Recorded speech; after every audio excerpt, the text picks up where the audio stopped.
Are you tired of the cookie-cutter approach to education that's stuck in the last century?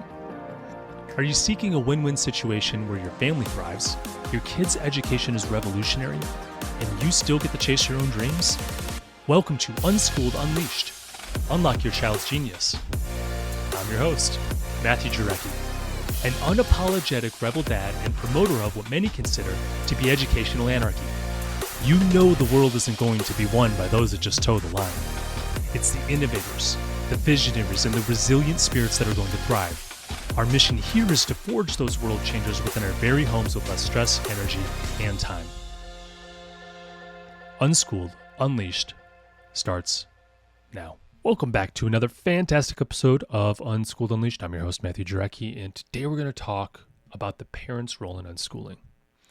We're going to talk about how to handle some of your own fears, how to expose your children to more resources, maybe why to do that. We're going to talk about interest-based learning, all these things that are integral to unschooling. And I'm even going to give you some of the meta skills that I am trying to develop in my children that I think can translate anywhere. So with that, let's dive in. Today we're going to talk about the parent's role in unschooling, specifically how to not control, and instead just guide your children. Unschooling empowers children to learn in their own way, but parents still take a key role, and that's really what I want to highlight. You're still taking a key role in creating a supportive environment. This episode is going to help parents understand how to balance guiding their children's learning journey while letting them take the lead. And the first thing I want to talk about today is the shift from teacher to facilitator. But first, we have to understand the parent's role in unschooling.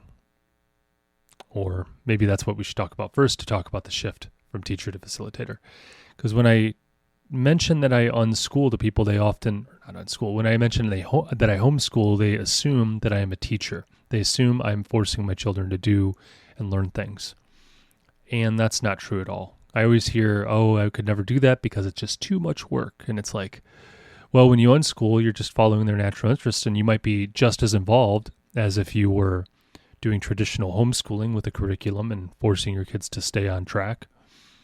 Except we just do the things that they want to do, and they continue to grow, and it doesn't take near as much energy to do this. And that's particularly why I've chosen this route, because I think kids are going to learn best from doing something that they actually are interested in. It's going to take less time, less energy from me and the child. And it's way more fun to be a facilitator than forcing them to sit down and learn. So we have to understand the parent's role in unschooling. Instead of taking the role of the teacher, unschooling parents become facilitators, which means offering tools, experiences, encouragement while letting your kids chart their own path. They're a guide on the side, if you want to call it that. You allow children to explore freely while knowing you're there to help if needed. And you're looking for ways to help. That's what you do. If they're into dinosaurs, you're going to take them out to the museum, or get them dinosaur books, or watch a show on dinosaurs, or a documentary on dinosaurs, or talk about dinosaurs in your free time, or maybe get dinosaur cards and allow them to learn about dinosaurs. I mean, it could be anything, right? And they're going to retain it way better if they're interested in it, and they're going to want to learn on their own. So maybe all of these things would be good. You're going to facilitate and not dictate, because you're going to offer those resources and set up some engaging activities, but let them decide what interests them. If they're not interested in dinosaurs, don't force them to learn about dinosaurs. You can expose them to dinosaurs, meaning you're going to introduce them to it. But if they're not interested right then, well, don't worry. Just put it in the back burner and come back to it later. Facilitation gives them room to explore on their own terms, and you're going to help them explore because you know what they need to be a successful adult. And I don't just mean academically, I mean very well-rounded. Next, I want to talk about letting kids take ownership of their learning. This is key in unschooling. In fact, when you take ownership of learning, you feel like you're the driver. And really, this is as we look off into the future, and I bring this up all the time. and this is part of my strategy, and the reason why I use this strategy of unschooling for my children's education, as we look off into the future, the majority of the workforce within the next couple of years is going to be either entrepreneurial or freelance. We're already almost about halfway. It's almost about half the American workforce is this. So you need to be intrinsically motivated. You need to take responsibility for it yourself and your direction. And I think that really starts with taking ownership of your learning. So I encourage self-direction. I embrace my child's natural curiosity by letting them take ownership. They thrive when they feel responsible for their own learning or anything that they do. If they feel responsible for the dog, they take ownership of the dog.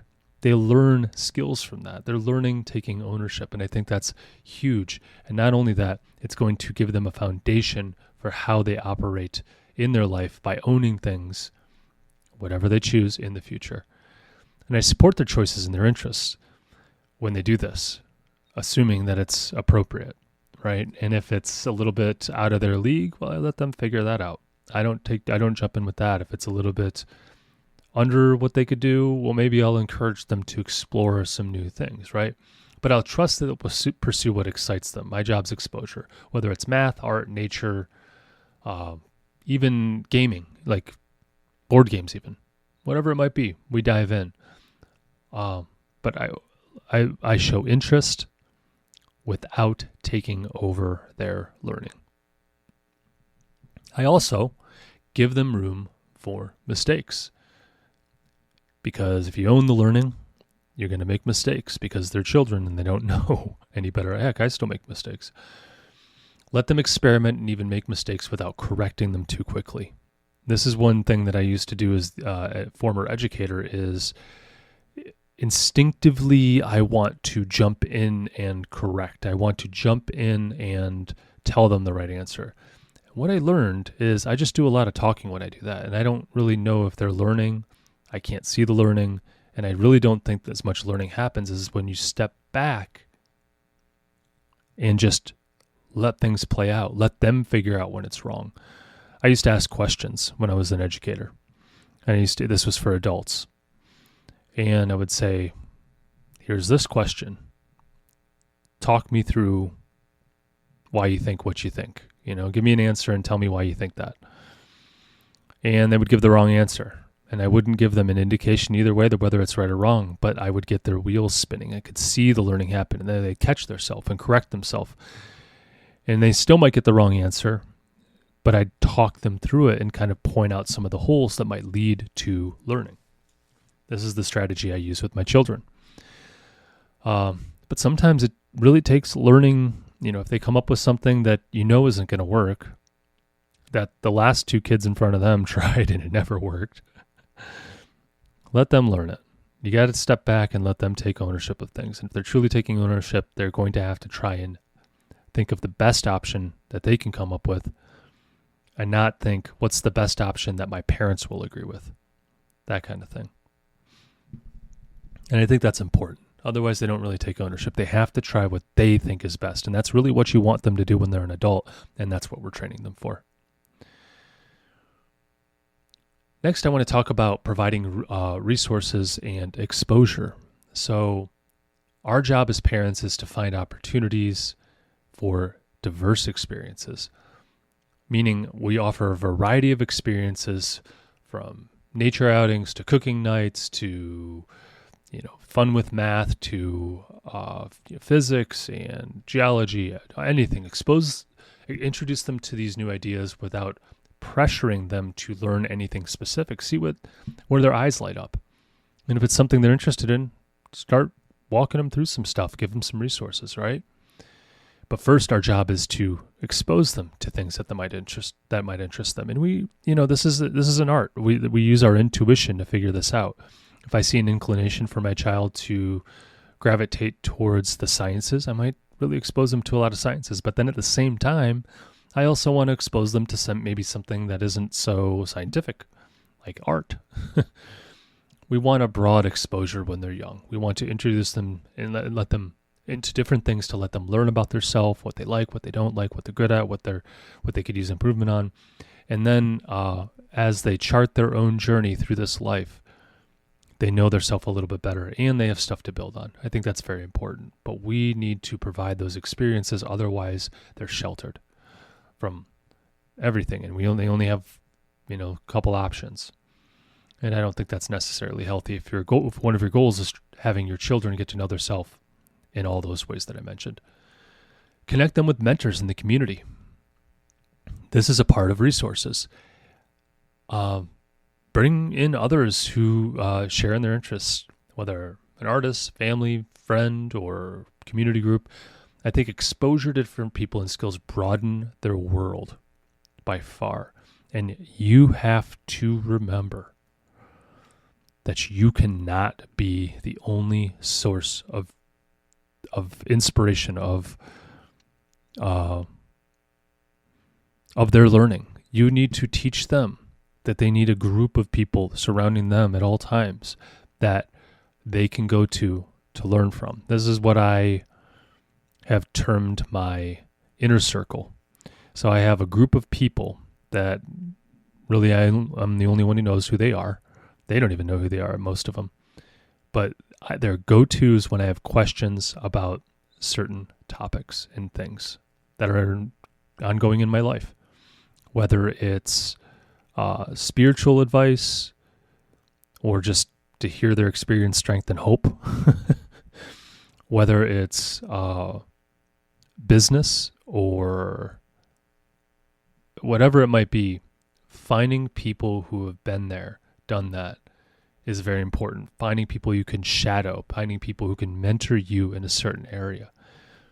That's very important. When I was in my educator role, I just happened to stumble across someone who was the research manager where I worked, and he really mentored me incredibly. I mean, he didn't have to do any of this, and he took me to a new level, and I was looking for someone more than anyone else that I knew.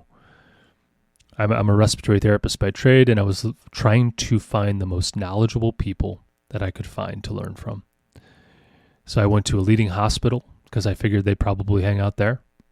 And eventually I found one that was willing to teach me, and he happened to be the one that writes, all the textbooks. So I just relied on him to point me in the right direction, and I committed to do everything that he said I should do. Within reason, of course, in this professional atmosphere, meaning if he said, read this, I'd read it. If he said, get more public speaking time, I'd get more public speaking time. If he said, do more research, I'd do more research. I really put him in charge of my career path in that sense, while maintaining the authority to choose. I could always opt out. But if I chose him to mentor me and come up with a plan, he was guiding me. You can do that for your children, and they can find other people to do that. In fact, they should find other people to do that. I think it's very important to have a group of people, because people will come and go. You can't rely on just one person, and one person is as weak as you are in your weak areas, and they have their own weak areas. You need a team of people, and collectively you're stronger because of that. Also, create a resource-rich home. So set up your home that inspires exploration, easy-to-access books, art supplies. Maybe it's science kits, musical instruments, just a home filled with different ways to explore. We recently decided that part of our role as parents in this process of unschooling isn't that we abduct ourselves, okay? That we don't remove ourselves from our kids' learning. We believe that it's our job to provide structure. They can still do interest-based learning, meaning choosing whatever they want to learn within the context of the structure of the day. And that's one way we have allowed them to explore, because we'll have, say, set quiet times. They can do whatever they want as long as it's quiet. They might get into art, they might get into reading, I know at bedtime and in the morning, we put them to bed. They can stay up as late as they want. They get to know their self and how much sleep they need, wake up as early as they want, right? But they can do anything that's quiet in their bed. That means reading books, drawing, as long as it's quiet and doesn't disturb anyone, they can do it. One of the things we're going to introduce, I haven't done it yet, is a number of nights throughout the week, they're going to only be able to read books off the quote-unquote approved list. And I don't know what I'm going to call this list, but it's going to be books to help them expand their self. Meaning, I might have chemistry books up there, biology book, or whatever it might be, that they can pull out, and it's going to be beyond that. It's going to be, trains and dinosaurs, whatever else it might be. But they can pull any book off that list and read it on those nights that I say, these are the books you can read. This is going to force them to get out of their comfort zone. The majority of the nights they're going to be able to choose whatever they want, is my plan. And I leave room for adjustment. This is a test. And then I'm going to have a bookshelf full of things that I think that would be really good for them to learn about, or at least get exposed to. And this is a way for me to provide the structure for them to explore. It's not forcing, hey, you need to pull out this book and learn about this. That's going to make them hate that topic if I do that repeatedly. I'd much rather them get excited about something on that bookshelf that I think they should explore rather than force them to do it. But I got to get them exploring a little bit more. We've been stuck on the same books for a long time, which there's no problem with that. They love reading them. We're reading the same books over and over and over. That's fine.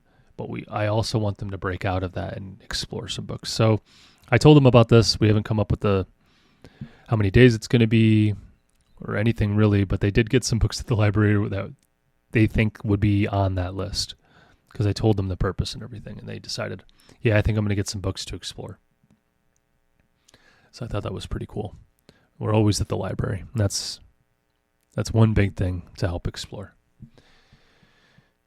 Moving on, know when to step in and when to step back.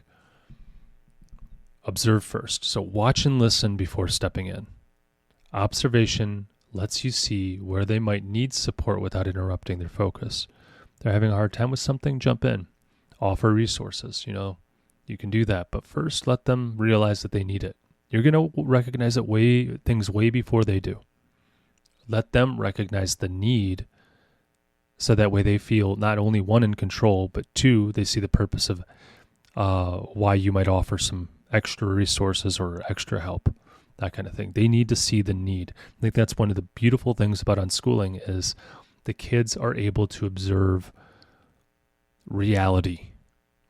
Oh, wow, I want to learn more about this, but I need more help. Hey, can you help me do this? Can you help me do that? I need a book. I need this, that to learn more, right? Oh, I want to be an engineer, so I want to learn about math. Can we get some more math books and physics books? That's how that would look. Recognize when support is needed. So offer guidance only when they show frustration or get stuck, right? That's kind of just what I was just saying, to provide encouragement and resources. And practice patience. It's natural to worry if they're not progressing at a standard, quote unquote standard pace. But a patient approach allows learning to unfold naturally within their own time. Remember, every kid's built different. Some kids are going to learn to read earlier. Some are going to learn later. My daughter was an early learner to read, and she just picked it up on her own from us reading her books and just giving her resources like signing out words and letters and stuff like that.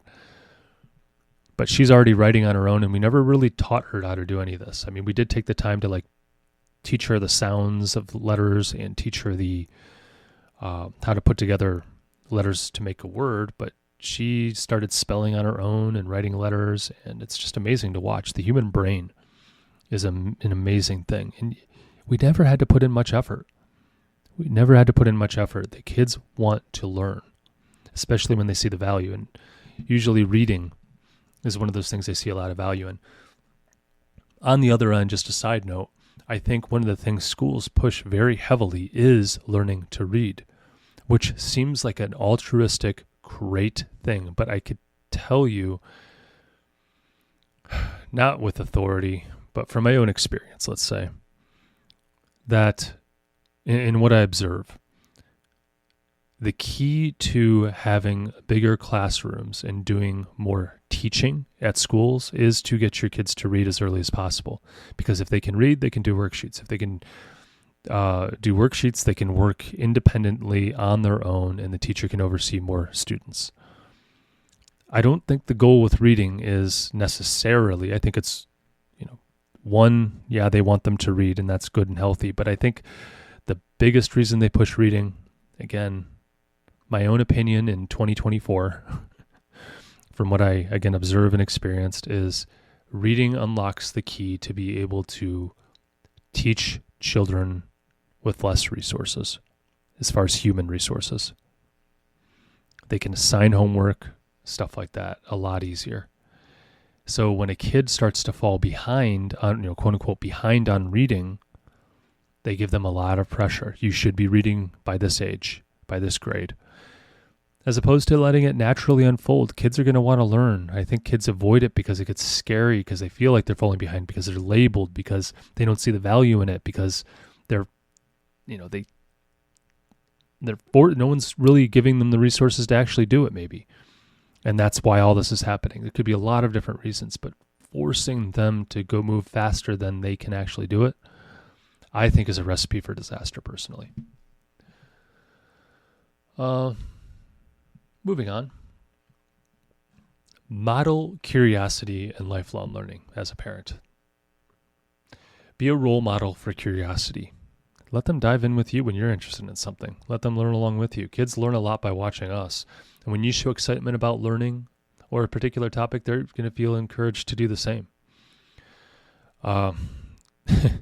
Here in the United States, we just went through a big presidential election, and I've been following it very closely, even though it doesn't necessarily pay to do so. It's one of the things I've actually avoided in the past, is thinking in any way about politics whatsoever. But this happens to be a very impactful election that's just very, very, very entertaining, and actually means something to the country, it seems. And everyone's so divided, so it's it's a historic time. So we're watching history unfold. The kids are learning about it. They're learning about what the Electoral College is in the United States. As we elect a president, we actually have an Electoral College system, which is interesting, and I didn't know exactly how that worked. Like, who is an elector? An elector is the person that votes on the behalf of the citizens based off the democratic process. So I live in Ohio, and I cast a vote.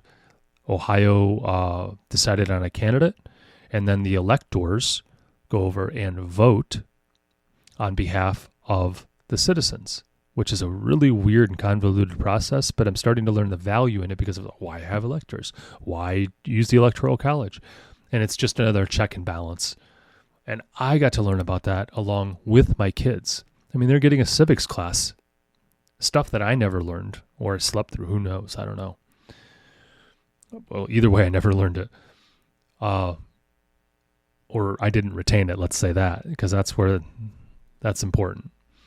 But my kids are learning it along with me, and they are interested in it, which means they're going to more likely to retain it. Just like I'm interested and more likely to retain it, right? It works the same. So we're learning together, and I'm modeling that curiosity, which I think is pretty cool. And learning with your kid is really actually fun. I mean, it sets up something that you can both be doing at the same time for the rest of your life. They're going to go on a learning journey with something, whether it's learning how to start a business or learning how to get better at a craft. You can go on that journey with them into your old age. I think that's so cool. When I lose motivation, maybe I can just tag along. I think that's cool. But while I'm motivated, I'm letting them tag along. What a cool life, right? Create a family culture of learning. Embrace questions, maybe at dinner time, that kind of stuff. Experimentation, let's try something, and just discover stuff as a family. This positive culture helps kids feel excited about learning every day, and just models something so great. A lifelong learner. The ability to change on a dime and learn something new.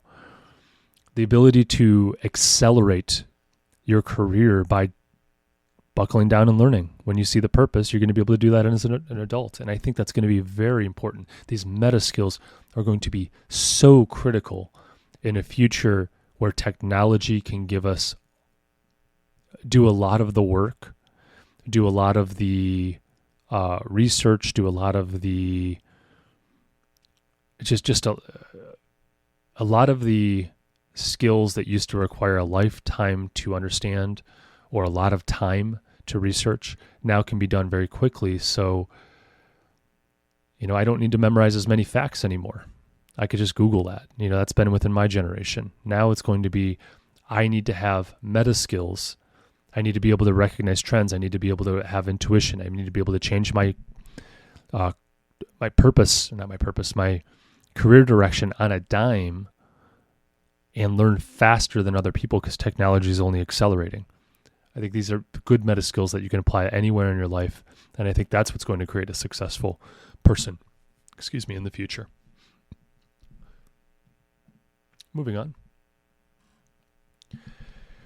Lastly, we're going to talk about navigating common challenges as a supportive parent. And I think that's our role as a parent as well in this unschooling thing that we're doing. Deal with worries about falling behind. So I have not had to deal with this yet because in general, my kids have been ahead in any area they focused in, but they are behind in some areas. I think I'm more worried about it than they are, at this point. But remind yourself that unschooling isn't about meeting traditional benchmarks. In fact, that's what we reject. Since we're teaching them how to teach theirself, trust in their ability to learn at their own pace. That's going to be the biggest gift you can give. Now, again, I see my kids falling behind in certain areas. I'm going to try and get them exposed to different things to try and get them interested in it. But if they're not, I cannot stress out, even though I feel that same stress just as you do. Okay? I'm just a person with a podcast. I'm just a regular guy who decided to do this weird, crazy thing called unschooling after I did my research and said, had enough people ask me about it and interested in it to start a podcast because I had a lot to say about it. I get nervous too. It's stressful, especially when we've been indoctrinated to think that there is a standard path that everyone should go down, ignoring so much, so one-sided. Anyways, I get nervous too. So just remember that. And I've had to work through that. I feel, I don't know many families doing this. I only know one family closely who's doing this, but I've done a ton of research on this stuff in the mind and learning. And I'm doing what I think is best, and that's the best I can do. So if having them love a set of things, a set of topics, and knowing their self and being able to change and being able to teach their self is traded for them being behind on a certain topic, say like math, let's say for example, then I'll take it, as hard as that is. And that's where I just let my worries go. But I learned almost all my math in like 3 weeks to be able to pass my ninth grade proficiencies. In the United States at the time, there were proficiencies that you had to demonstrate in order to progress to the next grade. And in ninth grade, I decided after over a year of unschooling, or a school year of unschooling, and being homeschooled the years prior, I had a lot of friends that failed their proficiencies, and I knew I was behind in certain areas. And all of a sudden, I got really motivated to learn math because I had avoided it like crazy up until then. I just couldn't stand doing it. Like my parents would force me to do it, and I'm like, I don't want to do this. And they kind of gave in a little bit. So I was behind. But boy, oh boy, when I saw that proficiency ahead of me saying, you're literally going to be told you are behind, and it will hold your life back if you don't learn this. All of a sudden I got motivated. And I said, Dad, teach me everything I need to know. And I had 3 weeks before the proficiency. I learned I mean, really from the time I hated math, what began with fractions because I missed a week with the flu when we learned fractions, and they handed me a stack of papers as thick as the Bible for worksheets to catch up. I never learned it. And it always kind of confused me. I mean, I got the basics of it so I could move on, but it was always scary and it was always difficult, and everything was harder because I didn't learn the stuff before that, and they just continued to progress me, which is the worst thing you could have done. Then I thought I hated math. Then I got to these proficiencies, right? Now I set the stage. I know I'm behind. I know I'm not going to pass. I'm not kidding you. In 3 weeks, I studied my butt off with my dad's help, and I got caught up on years of math. Take that for what it's worth. It happened in my life, and I'm nothing special. I learned and passed, and I had tons of friends who did not pass the math proficiency, and I couldn't understand how I could have avoided math for years, but then catch up overnight. It told me how much time we waste in the school system is what the big lesson for me was. If I was interested, meaning I saw a reason to do it, whether it just is natural curiosity or this gets in the way of my next goal, it got me motivated and I learned it like that. That's all I'm doing in unschooling. And you can catch up overnight. So don't worry as much about falling behind. They will wake up as long as you don't make them hate it. Or maybe they don't even need it and then they'll never learn about it and they'll never use it, but you've given them the tools to be able to do it. So you can rest easy. Balance involvement with independence. So set boundaries, offer suggestions, but allowing them to say no. Tell them why it might be important. And then maybe they say no. Just let it go. Encourage exploration without requiring it. All right. Also, handle outside pressure gracefully. This is another thing that's hard to be a supportive parent. So when friends, family question your tactics of unschooling your children, explain the benefits of being a facilitator and the value of child-led learning. It's going to be very difficult because everyone's so indoctrinated to say we have to take total control of a child's learning for them to learn, and that's not true. But keep your responses simple and be confident in your stance. Don't feel the need to justify yourself. Explain why you're doing it. This is your life and your children. If you allow someone else to dictate the direction of your future or your children's future, you cannot get upset when you don't end up where you want to be and you ended up where everyone else wanted you to be. If you're at work and you do this, you're going to end up where your boss wants you to be. If you do this outside of work with, I don't know, a hobby, say like playing basketball, unless you're going to end up where your friends or your colleagues in basketball, your players, I don't know. Anyways, my point is you are responsible for your life. Do what's best for you and your family. Okay? And I personally believe that unschooling, especially with young children, is the best avenue because you're going to teach them how to love learning, how to learn quickly, how to teach theirself, how to learn about theirself, how to be able to change quickly, right? That's what that equates to.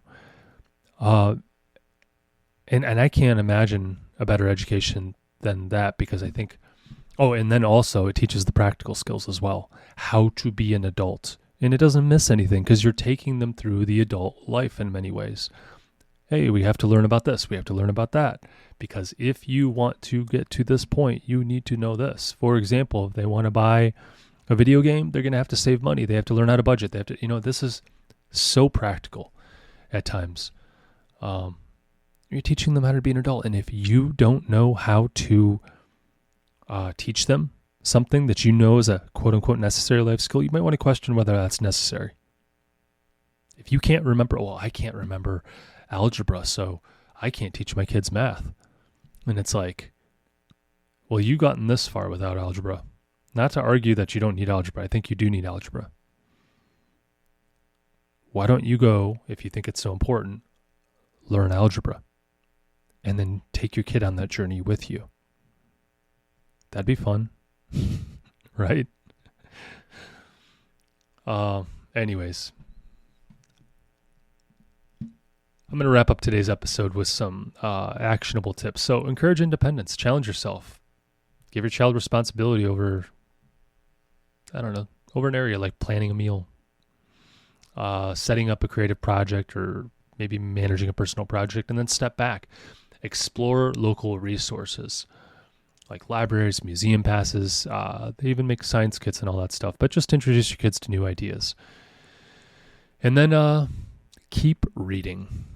If you haven't checked out Free to Learn by Peter Gray, you may understand a little bit more where I'm coming from on the facilitator role and the power of child-led learning.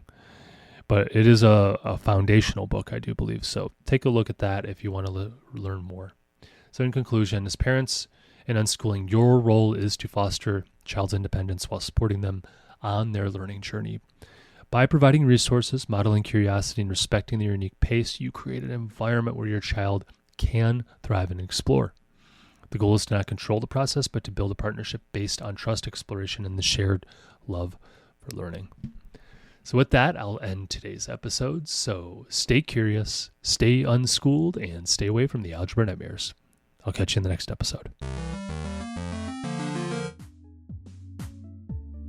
So here's where we roll up our sleeves and bring out the big guns. If you support our mission, then please leave a review. On Unschooled Unleashed, we are talking about using a radical approach to education in today's world, and the more 5-star reviews we have, the more people will feel comfortable with the ideas, strategies, and principles we discuss. It gives legitimacy to our message, and the podcast's algorithm prioritizes us so we can reach more people. You may even have your 5-star review read on our podcast.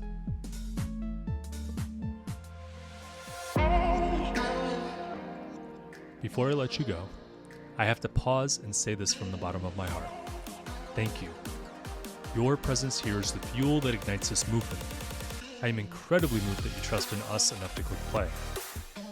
You, my friends, are the caped heroes in this story, the guardians of your family's learning journey, and a beacon of hope for your community. Be bold. Do what you think is best for you and your family. Thanks again for tuning in and taking this courageous leap outside of the box for this educational revolution. Welcome to the front line.